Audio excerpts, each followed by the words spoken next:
চলছে আমার রাস্তা, রাস্তা উদ্দেশ্যহীন, ফুরিয়ে যাচ্ছে হাইওয়ে জুড়ে আরো একটা দিন, আরো অনেক অনেক দূর পরের শহর।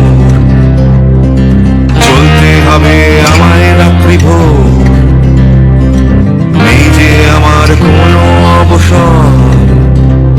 যদি খুঁজে পাওয়া যেত একটা ঘর,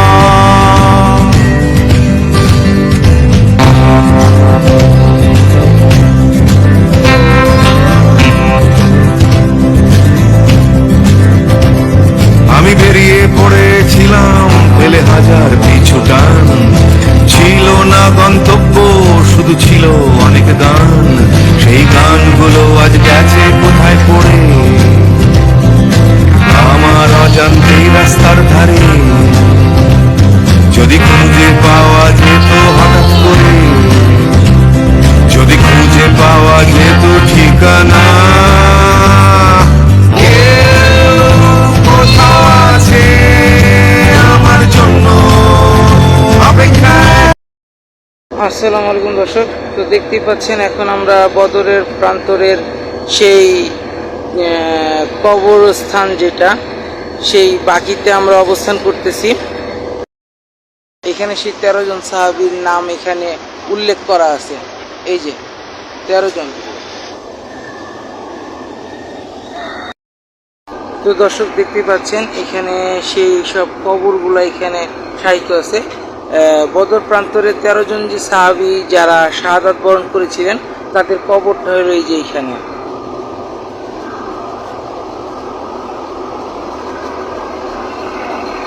এটাই সেই কবর। আর কবরের একটা জিনিস আমি বুঝাতে চাচ্ছি, এই যে এখানে আরো বেশ কিছু মনে হয় কবর দেখা যাবে, কারণ প্রত্যেকটা জায়গার মাঝখানে ইটগুলা খাড়া করে দেওয়া। এখন এই খাড়া অংশগুলোই কি সম্ভবত কবরের স্মৃতিচিহ্ন কিনা একমাত্র আল্লাহ ভালো জানেন। আমরা এই সেই প্রান্তরে চলে আসছি। এটাই সব সেই প্রান্তর, সেই বাকি যেটাকে বলা হয় কবরস্থান, যেটাকে বাকি বলে আরবিতে। সাহাবী তাদের কবর এখানে সাহিত্য।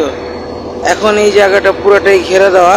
এই যে এখানে কার কোথায় কবর সেটা বোঝার একটাই মাত্র উপায়, যে এখানে কবরের চিহ্নগুলোর মাথার মাঝখানে আপনারা দেখতে পারবেন যে একটু এই জায়গাটার মধ্যে প্রত্যেকটা এক একটা করে ইটের চোখা চোখা অংশগুলোই হচ্ছিল কবরের মাথার অংশ, ছোট ছোট দেখতে পাচ্ছেন। হাজারো এখান থেকে আরো সামনে, আমরা চলুন সামনের দিকে যাই।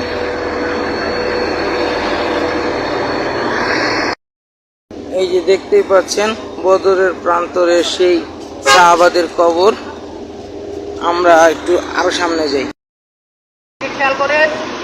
দর্শক দেখতেই পাচ্ছেন এটা হচ্ছে সেই বদর প্রান্তরে আরিফ মসজিদ। আলিফ মসজিদ, এই মসজিদের মধ্যে রাসূল সাল্লাল্লাহু আলাইহি সাল্লাম বসে থেকে বদর প্রান্তরের যুদ্ধের করছিলেন, দিক নির্দেশনা দিচ্ছিলেন। এটা হলো সেই মসজিদ। এই যে এইখানে সেই ফলকটা লেখা আছে। এই যে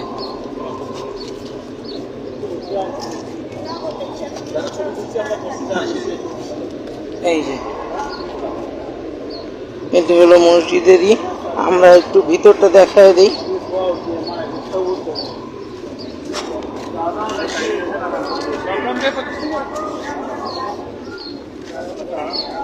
এই যে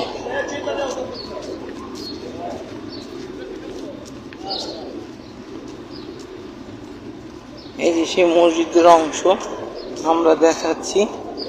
এই যে এই যে এই যে মসজিদের সেই অংশ। এই যে এইটা,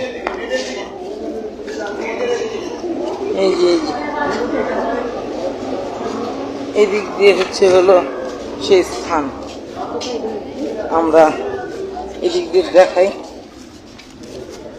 এই যে পিছনের অংশ, আর এটাই হচ্ছে হলো সেই বদরের প্রান্তর।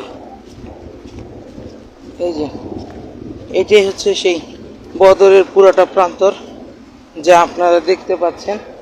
এই যে বদরের প্রান্তর, এটাই হচ্ছে হলো বদরের সেই মাঠ।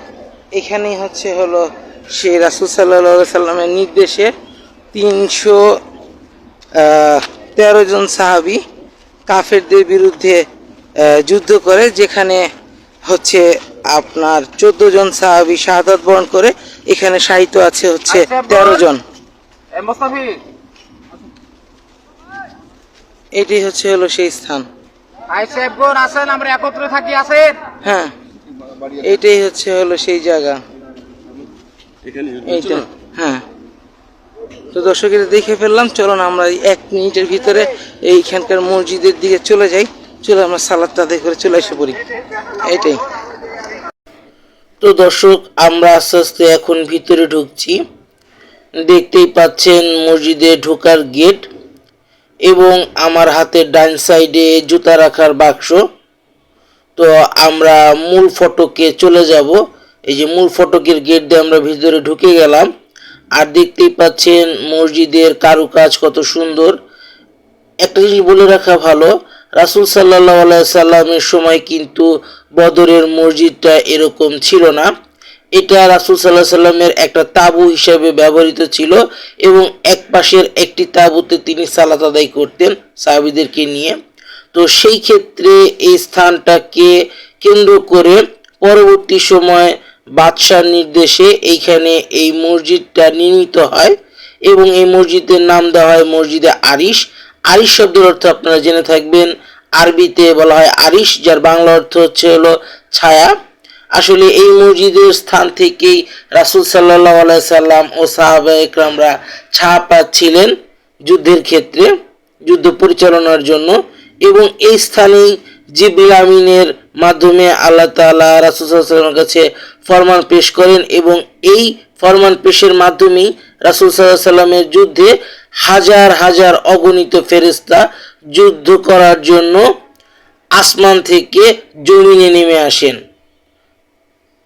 তো দেখতেই পাচ্ছেন মসজিদের ভিতরের নকশা বা ডিজাইন। আস্তে আস্তে আমরা আরো সামনের দিকে যাব এবং দেখতে থাকবো। আপনারা আমাদের সাথে দেখতে থাকেন।